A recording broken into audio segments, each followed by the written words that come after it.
అవిశ్వాస తీర్మానం సందర్భంగా విప్ని ధిక్కరించిన జగన్ వర్గం ఎమ్మెల్యేలపై మార్చి మొదటి వారంలోనే అనర్హత వేటు పడుతుందని కాంగ్రెస్ వర్గాలు అంచనా వేస్తున్నాయి.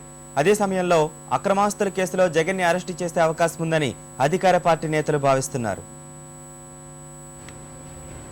జగన్ అక్రమాలపై విస్తృత ప్రచారం చేయడం ద్వారా వైఎస్ఆర్ కాంగ్రెస్ శ్రేణులను పూర్తిగా బలహీనపరచాలని, ఆ తర్వాతే ఉప ఎన్నికలు వచ్చేలా చూసుకోవాలన్నది కాంగ్రెస్ ఆలోచన. ఆగస్టు, సెప్టెంబర్లో ఉప ఎన్నికలు జరిగే అవకాశం ఉందని కాంగ్రెస్ వర్గాలు అంచనా వేస్తున్నాయి. జగన్ అక్రమాస్తుల కేసులో ఆడిటర్ విజయసాయిరెడ్డి జనవరి 2న అరెస్ట్ అయ్యారు. ఈ కేసులో అభియోగ పత్రం దాఖలు చేసేందుకు సిబిఐకి ఏప్రిల్ 2 వరకు సమయం ఉంది. ఆలోగా జగన్ ని తప్పకుండా అరెస్టు చేస్తారని కాంగ్రెస్ నేతలు భావిస్తున్నారు. మార్చి మొదటి వారంలోనే యువనేత అరెస్ట్ అవుతారని కాంగ్రెస్ నాయకులు భావిస్తున్నారు. ఆయన జైలుకెడితే రాజకీయంగా తలెత్తే పరిణామాలను సమర్థంగా ఎదుర్కోవాలని ప్రయత్నిస్తున్నారు.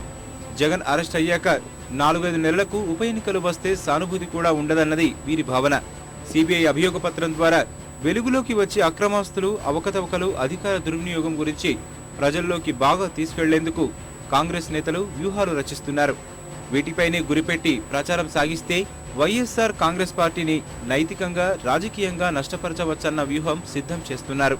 జగన్ అరెస్ట్ అయ్యే సమయానికి కాస్త అటూ ఇటుగా ఆయన వర్గం ఎమ్మెల్యేలపై అనర్హత వేటు వేస్తే సరిపోతుందన్నది వారి యోచన. ఈ నేపథ్యంలోనే రోజు శాసనసభ లాబీల్లో మంత్రులు, ఎమ్మెల్యేల మధ్య అనర్హత వేటు, జగన్ అరెస్టు గురించి ఆసక్తికర చర్చ జరుగుతోంది.